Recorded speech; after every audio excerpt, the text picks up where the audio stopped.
Hello and welcome back to another video. So today we're going to be talking about the different types of numbers. And what I mean by that is the different sets. Because a lot of people learn, like, for example, what the integers are, but they don't really understand what it is. And so we're just going to talk about that a little bit today. So there's going to be a progression of different kinds of numbers. And we start with our natural numbers. And so this is going to be all of your numbers that start at 1 and you count by 1 upwards.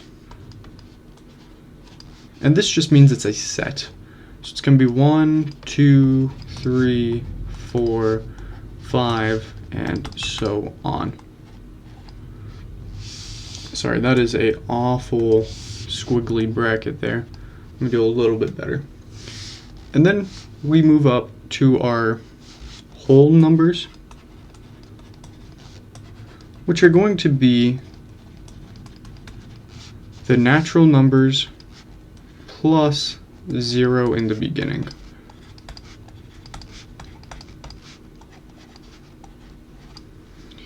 And this is, I think, more of a common name for it.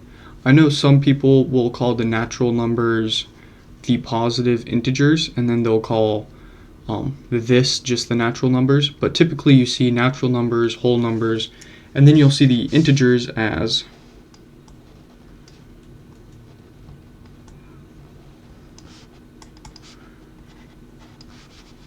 -3, -2, -1. So this is the integers here. And so all of these double lines here, I know I've heard different names for it, reinforced N, the boldface Z, but these are just defined to be equal to these sets here. That's all it means.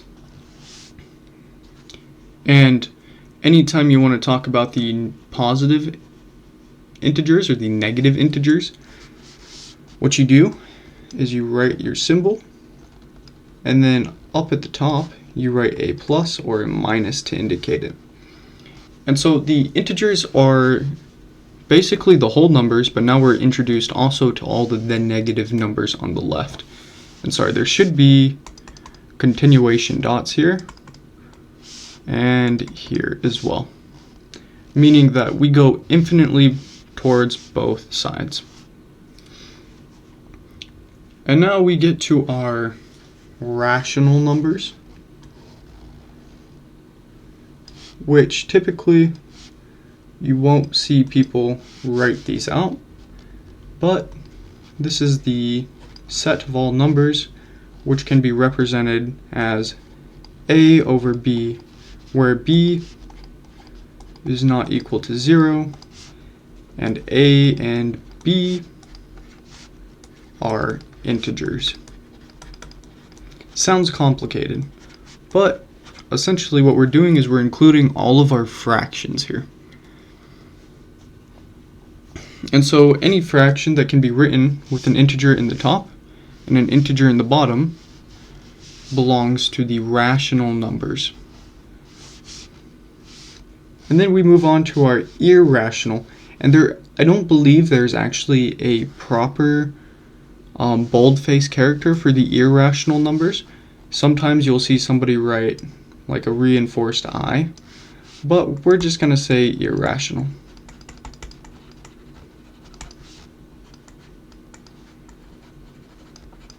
And so your irrational numbers are going to be equal to all of your decimals that expand out infinitely.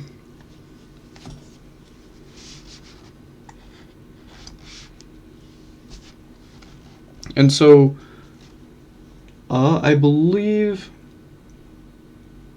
there is actually a proper way to define the irrationals as well. I believe I can't remember off the top of my head, but there is a proper way. And so this is going to be all of your fractions that can't be written as two integers, and all of your decimals that expand out infinitely.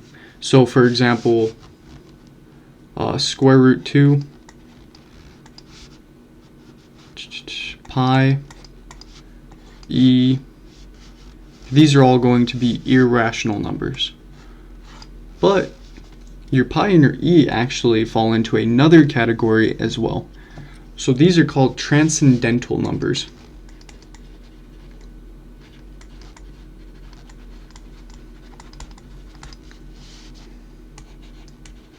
I might have spelled that wrong. And so the difference between irrational numbers and transcendental numbers is that transcendental numbers can't occur as a byproduct of an algebra expression. So, for example,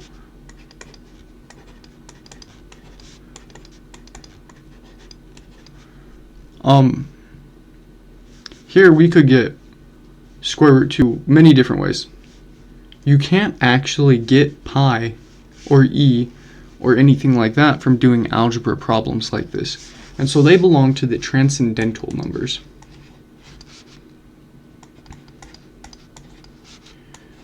And I know there's more also, but those are the two famous ones that you will see. So now moving on, we have all of our rational numbers, all of our irrational numbers combined together to get our real numbers. And so our real numbers also have a boldface character, or a reinforced character, like this. So it's going to be the double bar and then an R. And so our real numbers, sorry, that is an awful squiggly bracket. Take some practice. So our real numbers are going to be essentially combining all of our irrationals and all of our rationals together to get any number possible, which can be positive, negative, or 0.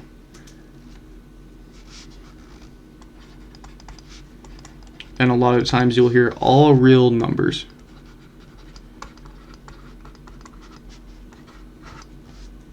Moving on, there's actually another set past the real numbers called the complex numbers. And so the complex numbers, again, also have a boldface character or a reinforced character, and that's the C with a little dash here.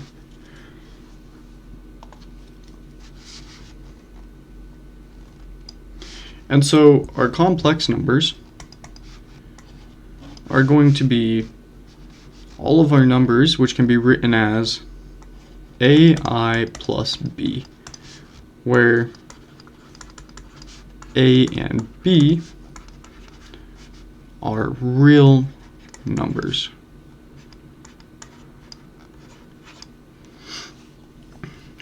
And so what is I exactly? Well, I is defined to be equal to the square root of -1.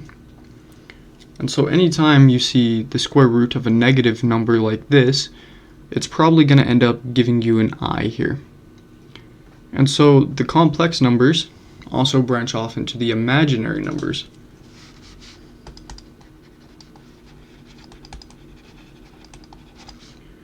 I don't believe the imaginary numbers have a boldface. So the imaginary numbers are just that first term. It's just going to be equal to AI, where is a real number. And so obviously we have a lot of numbers here, and we can kind of see a pattern where each time we take a step up, we're getting another group here. And this group, the integers, is really the whole numbers plus more. And the whole numbers are really the natural numbers plus more. And so a lot of times you'll see this kind of Venn diagram.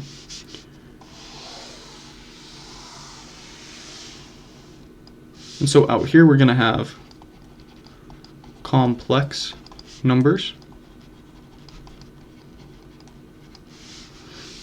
And part of our complex numbers are going to be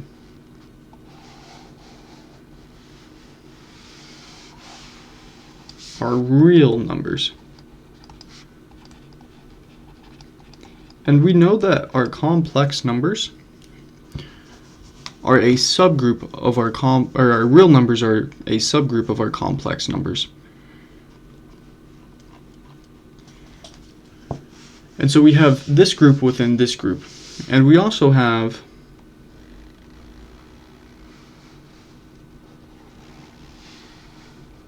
our rational numbers inside of our real numbers.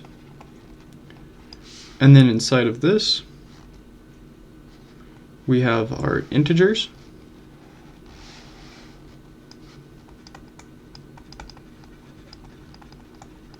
And inside of that,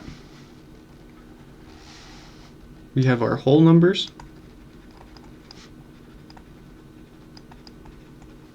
And then inside of that,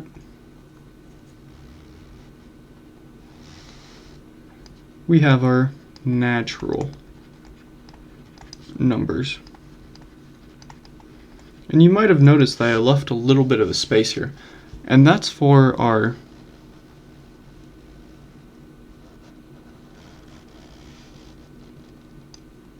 irrational numbers. And then inside of our irrational numbers, I don't know if I can fit this here, but this is going to be our transcendental numbers. There should be a little dash there. And then over here we have